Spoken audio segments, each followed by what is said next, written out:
एक तरफ मराठा आरक्षण में सगे सोयरे की मांग को लेकर मनोज जरांगे पाटिल ने पक्ष से लेकर विपक्ष तक को कटघरे में खड़ा कर दिया है। वहीं अब मराठा समुदाय को दिए गए कुनबी पत्र को रद्द करने के लिए ओबीसी समुदाय भी सड़क पर उतर आया है। आज नांदेड़ में ओबीसी समुदाय ने रास्ता रोको आंदोलन कर इसका जमकर विरोध किया।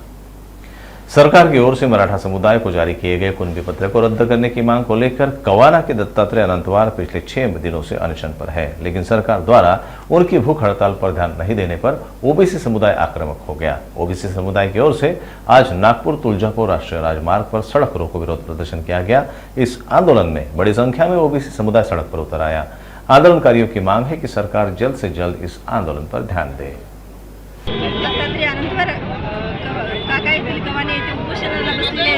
आमचं एकच म्हणणं आहे की आमच्या ओबीसीतून आरक्षण मराठा समाजाला देऊ नये आणि जे कुणबी मराठा नेत्यांनी ते जे खोटं काही नकल चालू आहे तर ते थांबलं पाहिजे, तात्काळ थांबलं पाहिजे। 7 दिवस झाले त्यांच्या अन्नाचा कण सुद्धा त्याच्या पोटामध्ये नाही।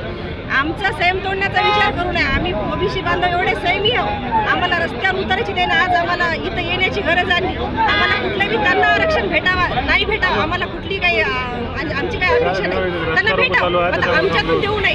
आणि आमच्या प्रत्येक बांधवाला जर आमच्या केसाला धक्का लागला तर आम्ही आमच्या महिला कमजोर नाही समजू नये आम्हाला। आम्ही आज फक्त इथं आम्ही तिघी जणी आलेले आहोत। सगळा आमचा ओबीसी समाज रस्त्यावर उतरून काय करणार नाही आणि काय करेल हे तुम्ही समजून घ्या, कारण आम्ही आमचा संयम तुटला तर आम्ही काही करेल याचं काही सांगू शकत नाही। आणि आमच्या ओबीसी समाजाला कुठलाही धक्का नाही लागला पाहिजे, आमच्या ओबीसी आरक्षणाला धक्का नाही लागला पाहिजे। आणि तात्काळ शासनाने नोंद घेऊन अनंतवार काकाची ते येऊन आमचा काय समस्या आहेत आमची एवढं मागणी समजून घ्यावी एवढी आम्ही विनंती करतो। आज 21 तारखेपासून आमरण उपोषणाला अनंतवार बसलेले आहेत। सरकारनं कुठेही आणखी दखल घेतली नाही।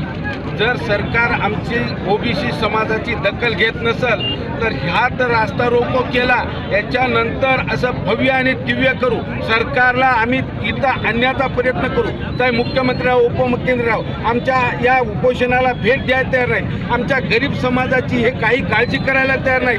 आज 7 दिवसापासून अन्ना पाण्या वाचून आमचा अनंतवार तिथं बसलेला आहे। हे राग आम्हाला अति येत आहे। या सरकारनं जास्तीत जास्त जर लवकर नाही निर्णय घेतला तर आम्ही याच्या पुढे जेलभरो आंदोलन करून गावागावामध्ये जाऊन सर्वांना सूचना देऊन सर्व पब्लिकला आम्ही मैदानात आणून या शासनाने याची ताबडतोब दखल घेतलीच पाहिजे।